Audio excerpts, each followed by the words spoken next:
decisions, it's poor. Now, he's a playmaker, and there's that element.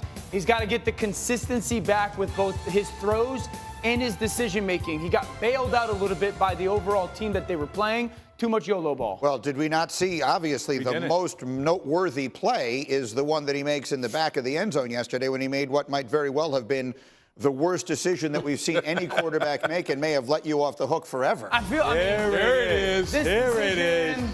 I mean, that's bad, right?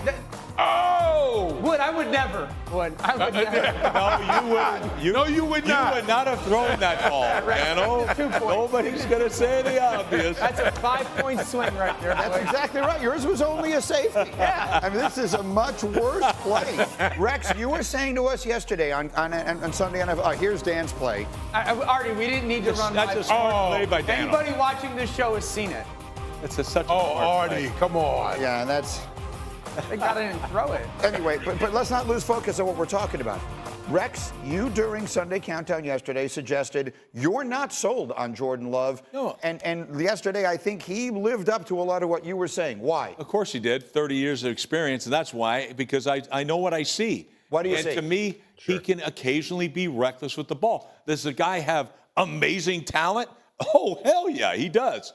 But he's got some of this knucklehead where it's hard to explain sometimes. Yeah. You know like what I this mean? throw. But look, that throw's lucky. No, Yeah. This one, into a team meeting, and he hits it. That Reed kid's a beast. I'm glad he's on my fantasy squad. But I'm just telling you, like, some of these throws, he gets away with this one. He gets away with it.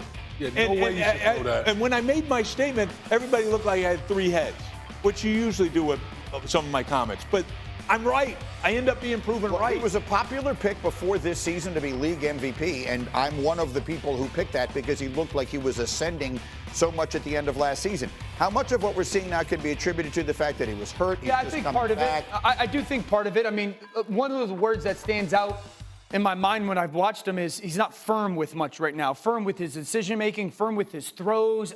He's got to get back to playing to build that consistency. Will he be great? Will they be great as this season goes on and he gets himself back more into the flow? I think as he plays, I think some of that stuff that Rex was talking about will calm down. He is kind of arrogant with the football because he's so talented. He's a little Brett Favre type. Like, where all of a sudden it's great for you guys, but it's also great for the other team. He's in the right uniform for it, I guess. All right, Danny, next QB quick read.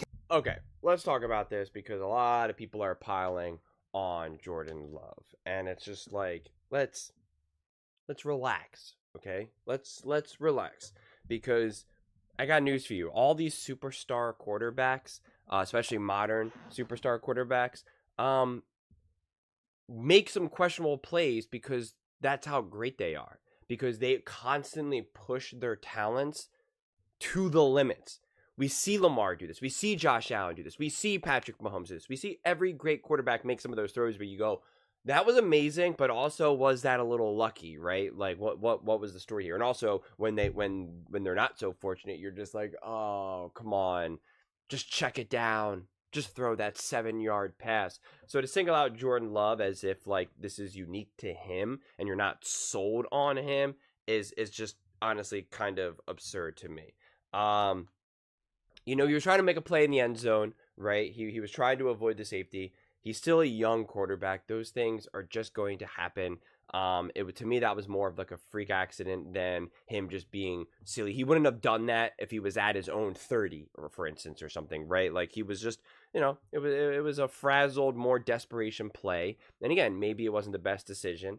If he got away with it, people would have said, oh my God, that was amazing. He just saved a safety, right? So it's just one of those things where depending on the outcome, people judge it. But I mean, I think the Packers, this is where, listen, if Jordan Love had Sean McDermott as his head coach or Harbaugh as his head coach, with the Ravens, not Chargers, then Jordan Love could be in trouble because he doesn't have a great offensive head coach to reel him back in. Patrick Mahomes has constantly gone off track and Andy Reid reels him back in. That's what great offensive head coaches do, or great coordinators for that matter. So yeah, Jordan Love would maybe be in trouble if he was drafted by the Carolina Panthers.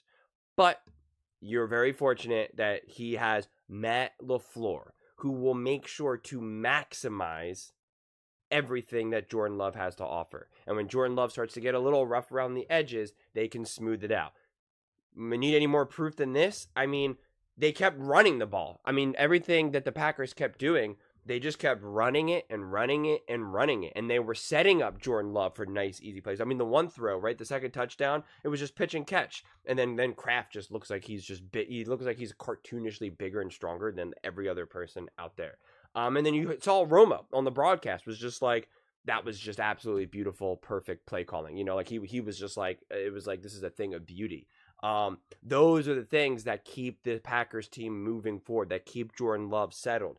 You know, and again, the fact that they also kept handing the ball over, I think they had like 150 yards. I forget 134 yards. Or no, that was on defense. I thought I had it written down. I don't. But they just kept running the ball really well.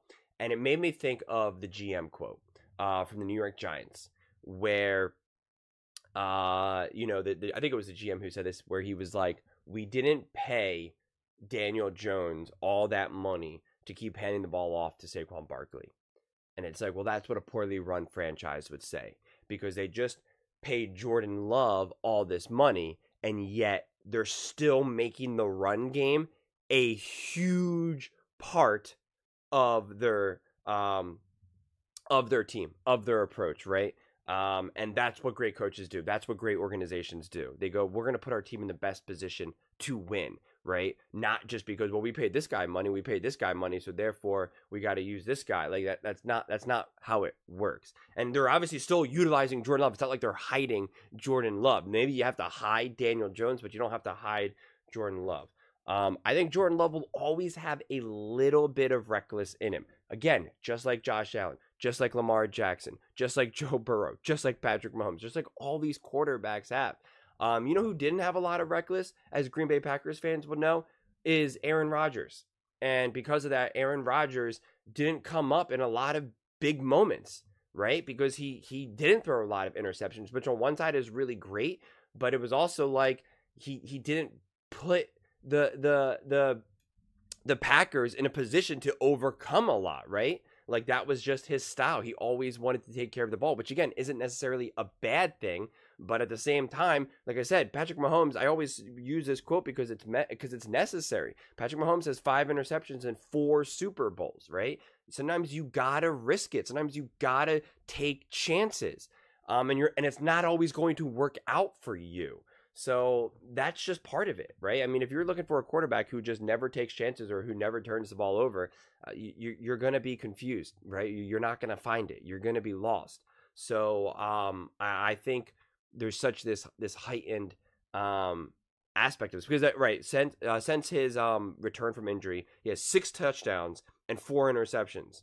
Again, not ideal, but 6 touchdowns is a lot of touchdowns in 2 games. Right, he has to cut back some of the turnovers. One of those turnovers was really a freak accident, so let's just make it 6-3, right? Like it just is what it is. The completion percentage, they were down by so much.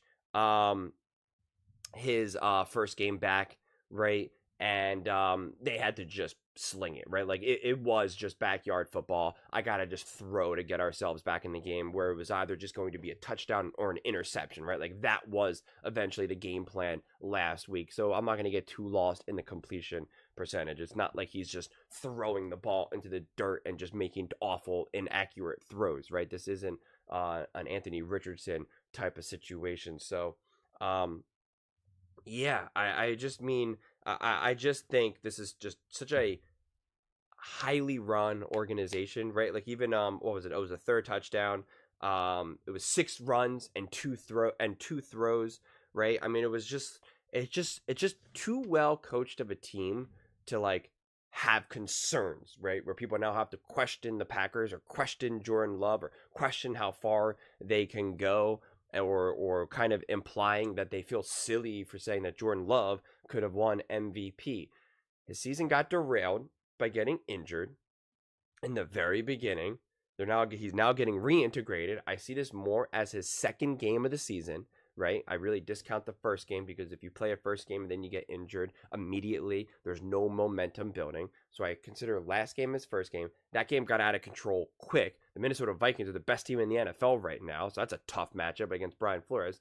Now you played yesterday, and it was better. It was smoother. He was more comfortable with his knee, obviously. He had a huge scramble for 3rd and long to pick up the first down. He's got to get reacclimated, and I really think that Jordan Love is going to be not only fine, but great. And the Green Bay Packers will be great. Make no mistake about it.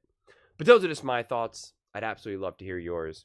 What do you guys all think about Jordan Love and the Green Bay Packers? Are you concerned? Are you worried? Are you like, oh my God, I can't believe it. I can't believe they just paid Jordan Love all that money and he's just an okay quarterback. Let me know in the comments below. I read every single comment, so whether you agree with me or disagree with me, either way, let's get in some discussions. Let's get in some fights. But ultimately, let's just have some fun. And please do consider subscribing. We are building an amazing community here, and I'd absolutely love to see you part of it. I want to build something that we all genuinely feel connected to. Something that we're really excited to be part of. I think we're on our way to doing it. And please don't forget to give this video a thumbs up, as it really does help with the visibility and the algorithm. Thank you so much, and see you next time.